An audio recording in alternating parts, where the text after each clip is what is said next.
Hi, I'm Sarah, and this is the Squiggly Careers podcast. This week is one of our Ask the Expert episodes, and you'll hear me in conversation with researcher and author Liz Wiseman. Together, we'll be exploring the concept of high impact players, those people who have influence and make a difference in their roles, almost regardless of where they are in their career, what career stage they're in, or what area of expertise they have. Liz is brilliant. She's somebody whose work I've been following for lots of years, so I was really happy when she said yes to spending some time with me. She's insightful, and what I really like is that she's translated her research, which is very comprehensive and very real world, into practical and pragmatic ideas we can all learn from. I can't think of many people whose work and career wouldn't be a bit better as a result of reading Impact Players, and that's not something I recommend or say lightly. So I hope you find our conversation together useful, and I'll be back at the end to say goodbye.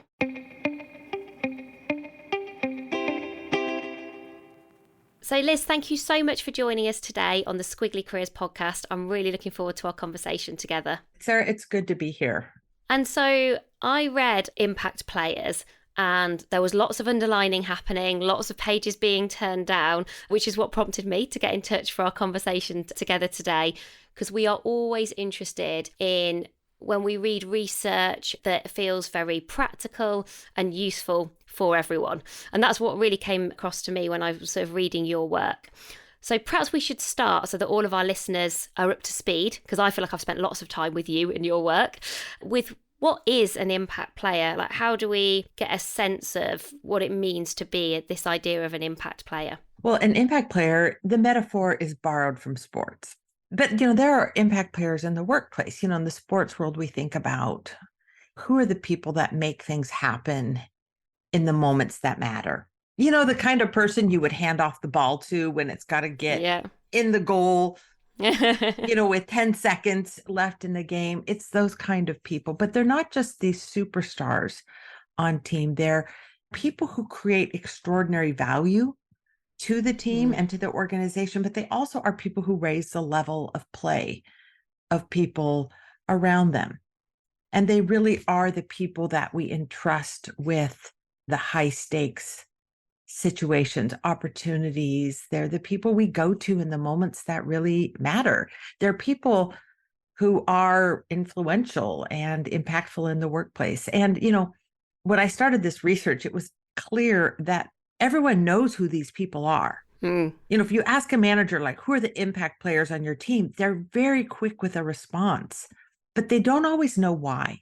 And that's what I was trying to do, is really understand what is it that these people are doing that make them so influential, so valuable, so impactful. And we're going to dive into some of that. What is it that they do? Because I think what I found reassuring is that initially you perhaps read about these high impact players and you, to your point, oh, wow, they're the Michael Jordans who are scoring the basket with 10 seconds to go. And then you think, oh, well, that's not me, or that can't be for me. And I think what I realised as I was going through, I was like, the majority of what you describe are incredibly learnable skills, or kind of some of it's mindset, some of it's skill set.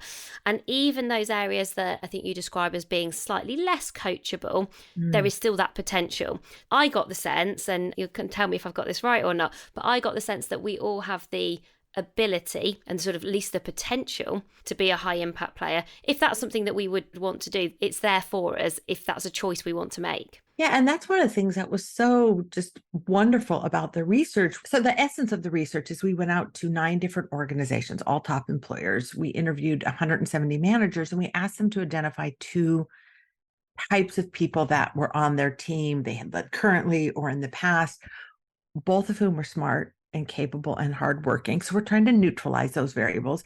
And one of whom was doing a fine job. We called them ordinary contributors. And another that was doing an extraordinary job, like someone who was bringing inordinate value on the team.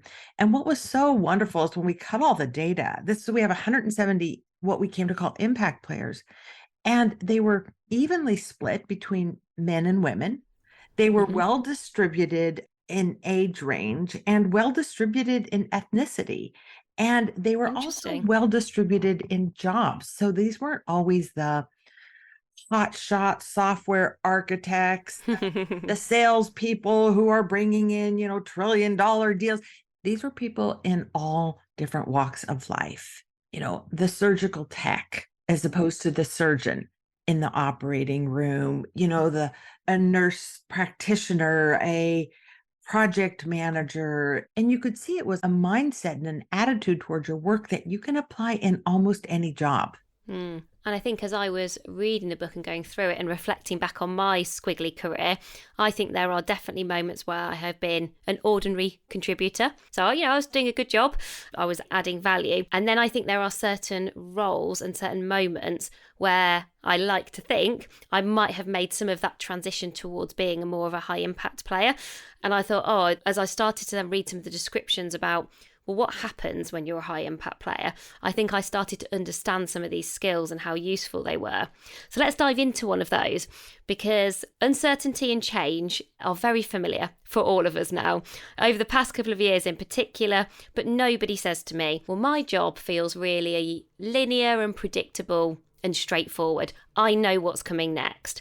Everybody is sort of surrounded by this complexity in their job, in their career, in their industry, sort of at every layer. And so that ability to navigate or approach uncertainty feels really important and a bit of a must-do skill, I think, for all of us. And one of the things that you found in your research is that high impact players see uncertainty and change through this opportunity rather than a threat lens. And I thought that sounds helpful. So how do we all do that? Because I think our natural reaction in those moments is fight or flight, or to get defensive, or to think, well, I've tried to look at it through an opportunity lens the first 2 times, but on the 3rd time, that's it. I can't pick myself up again. So maybe we could bring that to life a little bit for us so we get a feel for how could we all do this? Well, how the impact players handled volatility, chaos, uncertainty, ambiguity, this world that we find ourselves in was the big determinant. Right. And what there were these 5 situations that impact players handled differently than others. And they all had to do with ambiguity and uncertainty. They were messy problems, problems without owners, unclear roles, unforeseen obstacles, moving targets, unrelenting demands. And yeah, all sound familiar. It's all familiar. I call these everyday challenges because this is the reality, the perennial reality of the modern workplace. This is the water we are swimming in. And what we found, kind of in short, is that the impact players tended to move toward that stuff.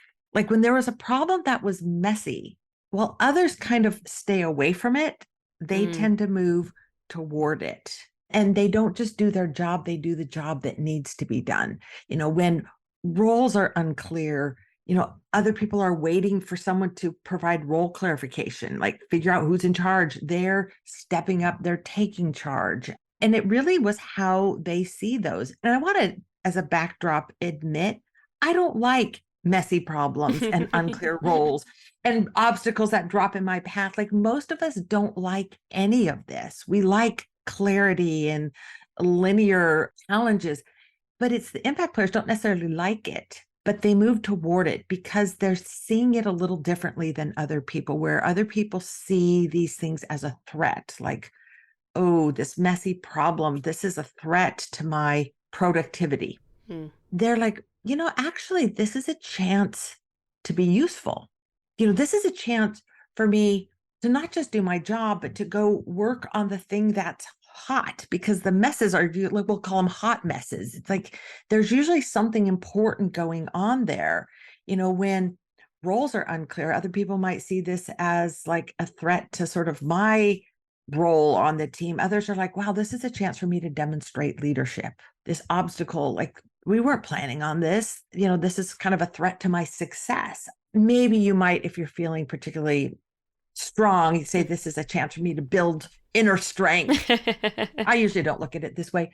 I look at it more like, wow, if like no one could have planned for this pandemic or this crisis, well, that means nobody has a plan for it. And what that means is that the rules don't apply. That means if no one knows what to do, then I can kind of go in and do the thing I think needs to be done, or the thing I think we've always needed to do. Like, this is a chance for us to do something different or to shed the rules. So they're looking at this and seeing opportunity where other people see threat. And I want to emphasize there, this is not about wearing rose-colored glasses. This is not about being optimistic, like, oh, I love this. This is going to be fun. It's more opportunistic than optimistic, which is like, how do I make something out of this mess? And I wanted to talk to you a bit about a potential tension that I was considering as I was sort of rereading Impact Players before our conversation. So you've got a brilliant chapter that's called Make Yourself Useful. And useful is our number one value at Amazing If. So it guides everything that we do. It's a kind of big part of who we are as a company. So I was sort of diving back into that chapter. And one of the things that we often talk to people about is, you will add more value if you make your strengths stronger rather than worrying about your weaknesses too much. Think about what you enjoy and what gives you energy. Try and gravitate towards those areas rather than kind of comparing yourself or feeling like you have to be equally brilliant at everything. So that's sort of what's useful for me, maybe in my career. So think about what my strengths are, make my strengths stronger. What are the roles that I'm really curious about? And then there's what's useful for my leader and my organisation. And there must be moments where, well, there definitely will be moments where those two things are not the same. And I think sometimes I was reflecting on this and thinking, I've sometimes created kind of conflict for myself where I've perhaps been in a role and thought, well, this is what I would like to be doing in this role. This is what would be useful for me in this role. So I want to create and have ideas and develop people. And then actually what that role needed and what the organisation needed at that time, and I'm thinking of a specific example, they needed a bit of reporting sorting out, they needed some compliance stuff because it wasn't where it needed to be, they needed some processes improving. And there was sort of this clash between what was useful for me and what was useful for the role and the team that I was in. And so I was just wondering about your approach to that. So when you spent time with high impact players, do they spot that and sort of go, okay, well, I'm prepared to adapt for now? Essentially, that's what I did. I think I learned quite the hard way, to be honest. I think I eventually adapted and thought, oh, if I want to do a good job, I need to sort of let go of some of the things that I was hoping to do for now in the hope that they are going to come back in the future. And actually they did. But I very nearly left a job because of that kind of tension. And I'm really glad I didn't, because that job ended up being one of my favourite ever jobs that I did. And I think I did have high impact in that role, but not for the first 6 months where there was this tension. I was just wondering, that kind of usefulness is like, are we saying here that high impact players are very good at putting essentially their team and their organisation before themselves? I do think there's tension there. The principle and what we found, to kind of start with the basics, is that while others do their job, the impact players are doing the job that needs to be done. They're figuring out what's important. They're figuring out what's important now. They're pointing themselves towards things that are useful in the organization and in that context. And yes, there is tension between these two. I think the pattern I saw with the impact players is it's an order of operations, just like in math. There's an order of operations. You've got to do the multiplication and division before you do the addition and subtraction, and they get the order right. And what that means is they probably understand what they're good at, what their strengths are, what's useful to them, but they don't start there. They make themselves useful in the context they're in, and that gains them influence, credibility, like they're value contributors. And so their influence and their power grows, which gives them greater oomph to be able to do what's useful and important to them. Now, I learned this lesson in a very sharp way early in my career. And I'm very, very grateful for this experience where I got, I don't know if it was somewhere between a slap in the face or a slap on the wrist or a little gentle nudge, but I came into my career knowing what I wanted to do. I wanted to develop leaders. I wanted to do leadership development. I don't know what possessed me to do this, but that was clearly what I wanted. And so I was looking for a way to do that. And I tried to work for a leadership development firm right out of grad school.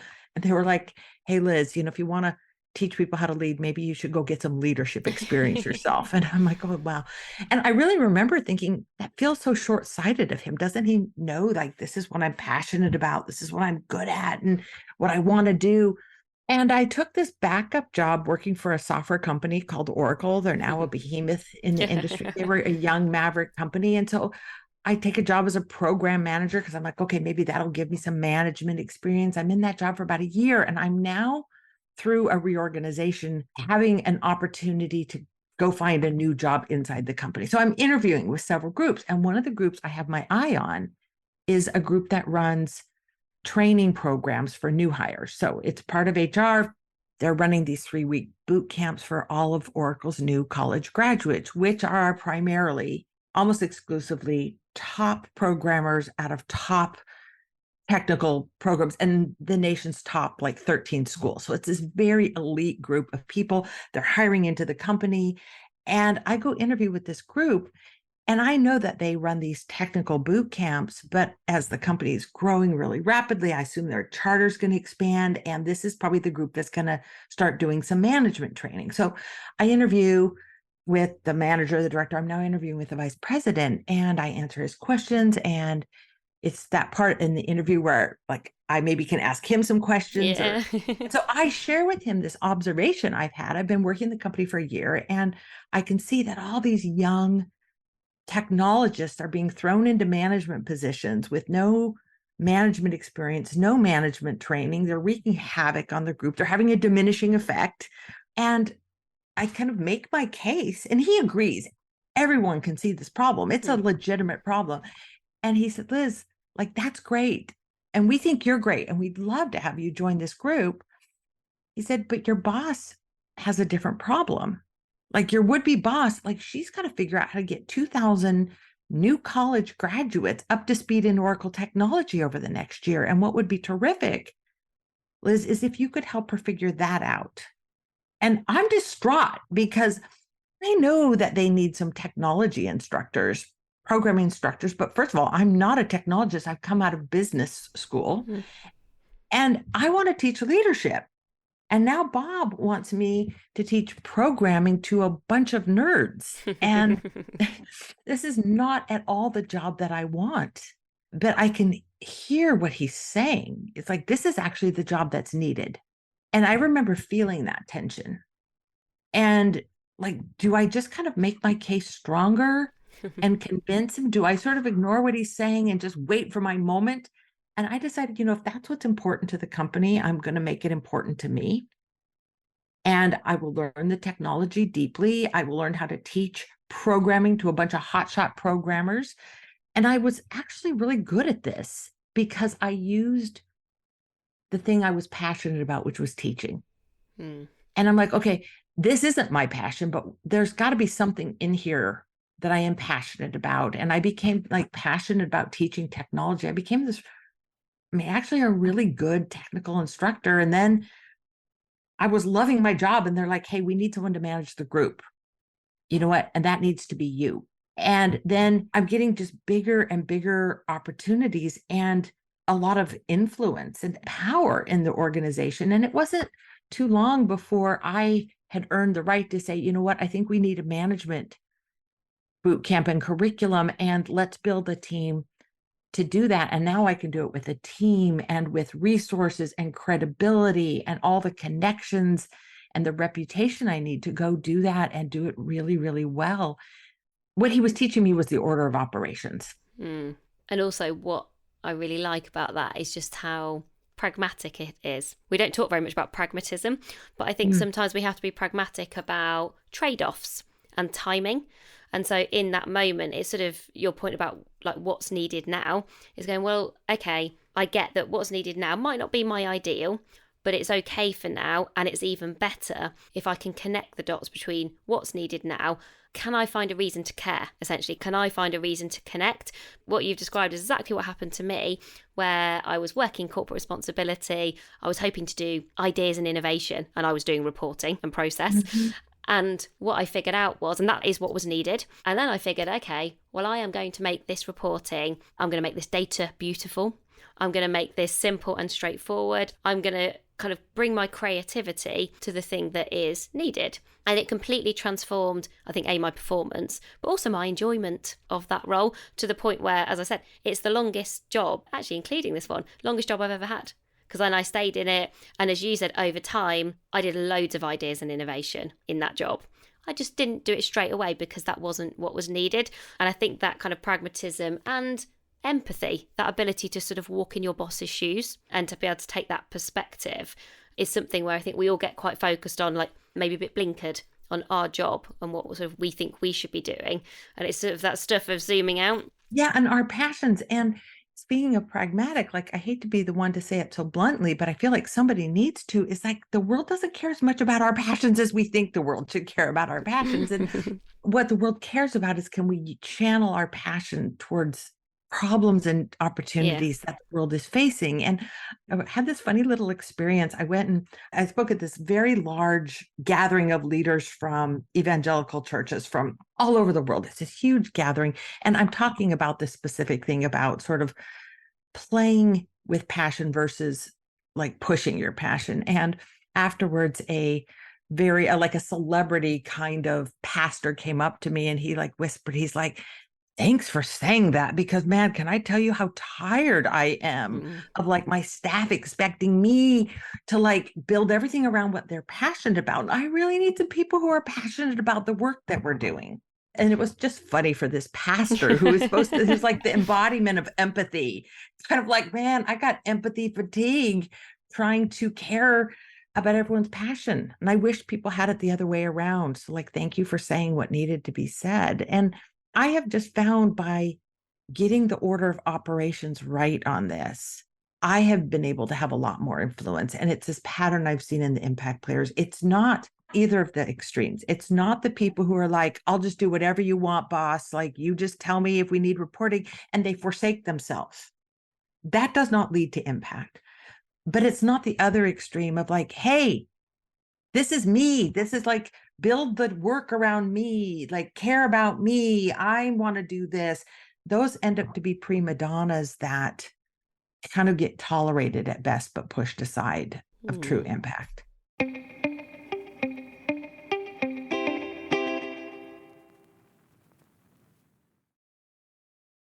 And one of the things that perhaps surprised me, I'm always interested in like, oh, what did I not expect to read, is you describe how high impact players finish well. That bit wasn't that surprising. I was like, I get that as a high impact player, I think when I have been at my best, you're gritty and you're determined and you see things through. But you also said they not only finish well, but they feel well at the same time. And I think at the moment, so many people are talking to us about feeling burnt out. We interviewed Jen Moss about burnout a couple of months ago and got lots of reaction to that episode. And so I think there is a potential assumption that people might have of, oh, well, if I'm going to be a high impact player, that's it. Or I'm giving all of my life to my work. I lose all of my identity. I become my work. And that wasn't the sense I got actually from reading how you described how impact players kind of feel, that they have energy to kind of move on to the next thing that they're going to go and have high impact on. So I'd love to explore a little bit more about that, because it sounds like the nirvana, doesn't it? The nirvana of, oh, I can be high impact and feel well and have boundaries, all that good stuff. What are they doing? What is that silver bullet? Well, some of it is getting that order right, because again, when you make what's important to the organization important to you, you gain influence and power. And, we don't talk enough about power, but power comes with all sorts of benefits about what happens when you are influential in organizations. Because then when something bad drops in your path, like, there's this obstacle, what we find is that ordinary contributors, they tend to take responsibility and take ownership. But then when something unreasonable drops in their path, they tend to look upward for help, and they escalate up and they hand off those problems. Whereas the impact players held on to ownership longer. They were finishers. They got it done. But it was not that kind of finish of like, okay, let me heroically get it across the finish line, and then let me collapse in exhaustion and wonder why no one is throwing me a victory party. Like, why am I not on a podium somewhere? Why aren't people like Where's my medal? Where's my medal and my fan club? Like, where is all of this? Why does no one appreciate me? These tend to be Pyrrhic victories. It's not that. It's not a slog either. It's not this like, okay, I'll get it done. I'll like just suffer and endure this burden myself. Both of those lead to finishes, but exhausting kind of finishes. It is finishing strong. And that has a bunch of meanings. One is I get it done all the way done. Mm-hmm. But that doesn't mean we get it done alone. Again, once we get known as someone who makes themselves useful, someone who's willing to lead, but also willing to hand off the leadership, and someone who offers what we call, I describe it in the book, this performance guarantee of someone who just is known for getting things done. I love the term that NASA, one of our research sites, they have this term called fire and forget. And it's not fire people and forget about them. It is that sense when you can fire off a request and then forget about it because you know the person you asked is going to get it done. And we all know who those people are, where once we ask them, we cross it off our to-do because it's as good as done. So once you get that sort of halo of the performance guarantee, then you earn power to do certain things. And one of the things you earn the power to do is to boss around your bosses. So, it's not like I'm going to finish it and get it done and it's all sits on my shoulders. Is okay, I'm going to get it done. I'm going to hold on to ownership, but I need help. And so I'm going to ask for help. And it's not asking for help of people sort of below us in the organization. It's being willing to say, okay, we have a problem. I'm on it, but this is what I need from you for us to get this. Like, I will get it done, but I need this from you. You know what? Can you place a phone call to this person? Can you get a rapid approval on this? Can you see if we can get an exception on this? And if like you can get these things, then I will keep leading this. I mean, think about like the people that we can fire and forget a request to. Like, these are people we trust. These are people when they come to us with a request, we're like, you got it. Put me to work. Like, I'll do whatever you ask me to do to make this thing finished, because I know I'm not the one having to drag it across the finish line. That impact player is doing it. And so, they finish with great well-being, and a great finish, a strong finish usually emerges from a strong start. And, it's one of the things that I would encourage people to do is when you're about to start something, particularly something that might be rocky, is stop and, ask a few questions. Like, do you know what a great job looks like? Do you know what the finish line looks like? How will you know you're done? Ask questions like, okay, how will we know we've done a brilliant piece of work? How will I know this is done all the way done? And negotiate some of the things that you need beforehand. Like, okay, you know what? I'm going to need you to do this for me to be able to finish that. And when we get into the ditch, we now have negotiated the help that we need and the criteria we need to finish strong. And it's a finish with well-being. You mentioned burnout. There's one more thing I want to add to this. Part of why these impact players don't experience burnout in their work is because burnout is not just a function of how much work we have. And I find that more often than not, people don't burn out because they have too much work. People tend to burn out because they're having too little impact, meaning they're working hard, but it's not going anywhere. Or that feeling of like you're working on a treadmill. You're like a hamster. You just go round and round and round. Yeah. Or like I work on a bunch of things, but none of them come to fruition. Like none of them actually get across the finish line. It's the process of getting across the finish line and seeing our work complete and have impact and bear fruit and do the thing it was meant to do. This is regenerative. This like fuels us. It gives us energy. And so it's like start strong, finish strong, get help. Like a team of sled dogs, they can finish a multi-day endurance race with the same vitals that they began it with. That's finishing with well-being. And then knowing our work has impact, that just feeds us and fuels us. It creates exhilaration rather than exhaustion. As you were describing that there, we all want to feel like the work that we do matters. And so I always ask people, when you get to the end of a week, does it feel like your time at work was well spent this week?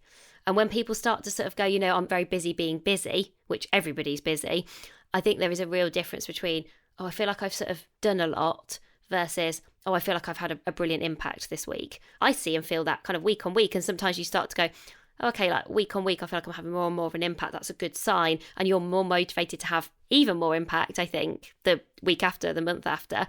And if you Mhm. start to lose that connection with that, like, does what I do matter? Like, how does it matter? Or I'm doing a lot of work, but I just can't see where that work's going. I think that just starts to feel really demotivating, whether that's in a really big company or whether that's in a really small company. I think we all get that sense of like, am I having an impact? Like, does it matter that I turn up every day, that I wake up in the morning and come to work? Yeah. And it's one of the things that managers can do is if you want your team to like reduce burnout, increase energy, is like in some ways demand that people complete their work because that's what's going to fuel them, or shape the work in a way that has milestones and finish points. I think there's a tremendous loss that happens when we leave the university world or, our primary schools and high school world where there's semesters Mm. and quarters, and you start a class and then you finish a class and you get a grade and you get a week or two off between semesters. Like you feel like I'm done, and you get these fresh starts. And we get into the work world and it's just this constant churn, and you start to feel, like you said, Sarah, this hamster treadmill. And I think we can parse our work in ways where it's like, okay, whew, we finished this quarter, we finished this project, like let's celebrate, let's rest, and then let's start anew. Yeah. One of the things I was reflecting on as I was reading the book is, okay, are high impact players absolutely the dream scenario for managers and leaders because they're so great? They see opportunity through this brilliant lens of creativity and curiosity. They've got this performance guarantee. Like, who doesn't want a high impact players, hopefully plural, in their team? When you talk to managers and leaders, what do they do to develop high impact players? What do they do to try and maybe spot high impact players? Because our leaders just thinking, like when I was reading your work, I was thinking, right, well, how do you just end up with a team where everyone is a high impact player? Or perhaps Mm. it doesn't kind of quite work like that, / feels a bit unrealistic. Mm. What managers can do is, first of all, you've already hinted at this, Sarah, is think about it in the plural rather than the singular. Because if you think about it more like an MVP, a most Yep. valuable player, then you're always going to get sort of the pet, the manager's favorite Yeah. superstar. Other people feel that's not attainable. Or like for me to work that way, I have to bump somebody off the podium to be that. But think about it in terms of a team and multiple players. Like, I don't know if you could have a team that every single person is a high impact player, but I bet you could approximate that, if not achieve that. And when managers think about it, which is how do we ensure everyone's thinking and working this way where they're having maximum impact for the time that they spend working, then that is attainable and it takes the competition out of it. And then Mm. these mindsets and behaviors can be shared across a team and everyone can benefit from it. But there's a bunch of things that managers can do. First of all, is create an environment where impact players thrive. And, in short, what impact players need is they need these two conditions simultaneously. They need safety. Mm-hmm. See, the impact player way of working is not a harder way of working. And I'm not even sure I would say it's a smarter way of working. It's certainly not like smarter in the terms of productivity, like, oh, let me work smart. It's a more intentional way of working, and it's a more courageous way of working. And people need safety to be able to do that, to step outside of the bounds of their job description, to volunteer to lead, to be willing to hand off leadership to another person, to be able to say, you know what, we got this big problem. It's bigger than me, but you know what? I'm going to stay in charge. I'm going to boss my bosses. I'm going to like be the leader of my leaders as I pull in resources to get this done. I'm going to adapt on the fly. This requires courage, and people need safety to step out of their bounds, to step up and lead, to kind of like keep going longer, to be able to pivot and adapt. And so leaders need to create intellectual safety and psychological safety. They have to give people permission to work this way. In fact, I think it's one of the simplest things that leaders can do is just say, yeah, see this, like this book, these ideas, like I give you permission to work this way. Like go ahead. Don't be constrained by the hierarchy, the job descriptions, because it's how people want to work. But they need safety, but they also need stretch, meaning part of a leader's job is to make it uncomfortable to be too comfortable just on a treadmill, working in a box, doing your job when there's like clearly a job that needs to be done beyond what you're doing, and to give people challenge and to stretch and to see that people can do more and want to do more than maybe what they are doing today. If I think back to a leadership team that I was part of, where I think there were multiple high impact players, plural, because that team was a really high performing team, I would definitely describe it as high care and high challenge, which is really interesting because that sort of reflects what you were saying there. Yeah, absolutely. And you mentioned like, okay, this seems kind of ideal. Managers want this. I haven't really found a manager who has read the book and has not concluded, like, how do I get a whole team of these people? But I think the most important thing that managers should take away, which is if you want a team of impact players, you have to be the kind of manager that they would want to play for. Because people who work this way aren't going to work for anyone.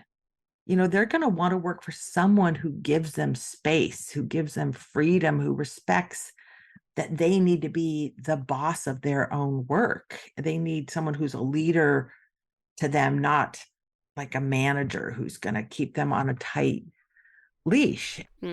Before we ask you our final question that we ask all of our expert guests, it was a very small thing that I circled, but I thought, this is important, because as you're going through and you're reading all of the characteristics of a high impact player, I was starting to almost make a mental note and thinking, well, do I do that one and do I do that one? But I think if I've understood the research right, you say the average is sort of these 5 kind of big characteristics. The average high impact player has 3.17. And so what we don't need to do is aspire to an unrealistic perfection of high impact where we get everything right all of the time. Actually, probably what we need to do is have that work in progress mindset and that sort of desire to want to improve and get better, to understand, what that looks like. Well, how do you approach messy problems? How empathetic are you to understanding your boss's problems? Do you keep ownership? Do you finish well? All the things that we've described today. But I didn't interpret it as I need to get all of these things right all of the time. No, you don't. And there are these 5 characteristics. Impact players do the job that's needed. They step up and lead, but they step back and they follow others. They finish stronger. They adapt and adjust. They make work light for others. You don't need to be good at all 5 of those. You probably can't be horrible at any one of them. One of my favorite takes on this is the book, The Extraordinary Leader by Joe Folkman and Jack Zenger, where they looked at all this 360 data and they found that the best leaders have 1 or 2 towering strengths, but no like real below the line kind of vulnerabilities. They're not good at everything, but they're not really bad at the important characteristics. And so as a leader, what you want to do is sort of shore up your significant weaknesses and then forget about those things and then put your energy into your towering strengths. And I think the same is true here.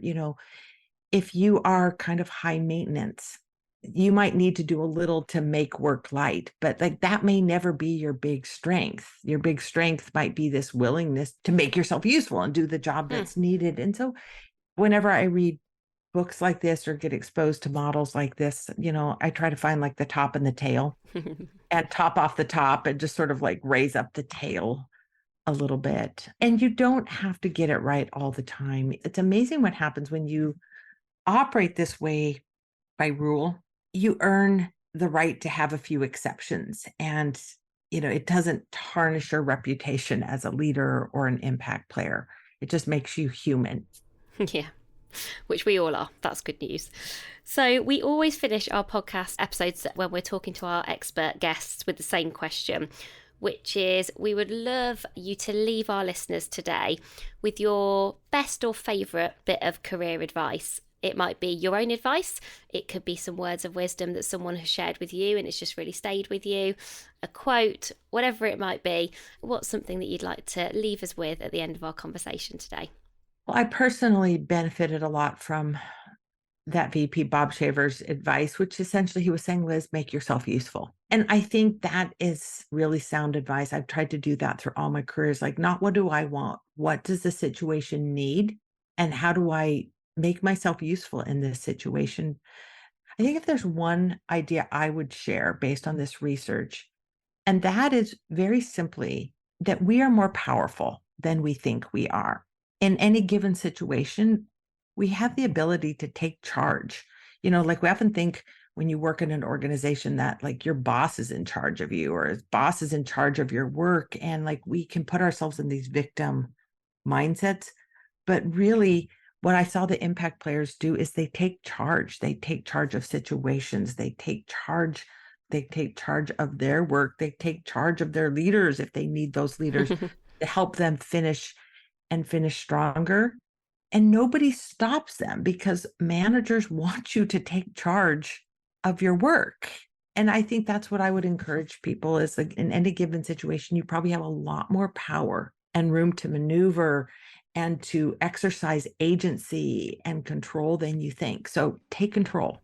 We always say the people who we see really succeeding in their squiggly careers always have a create, don't wait mindset. We always see it. And that's exactly what you've described, that kind of ownership, take charge, kind of take control. Liz, thank you so much for joining us today on the Squiggly Careers podcast. I'm so glad we've had the opportunity to dive deeper into basically all of my post-it notes and scribbles in your book. And I know that our listeners will have really appreciated learning more about how to be a high impact player. So thank you. It's been great to be here. I've had a squiggly career and I'm grateful to be able to share a little of what I've learned. Thank you for listening to my conversation today with Liz Wiseman. I hope you found it useful and I hope it helps you to improve your impact in your squiggly career. I'd love to get some feedback from you or ideas for topics or guests that you'd like us to cover in the future. You can always get in touch with us. We really enjoy hearing from you. We're Helen and Sarah at squigglycareers.com. That's everything for this week and we'll be back with you again soon. Bye for now.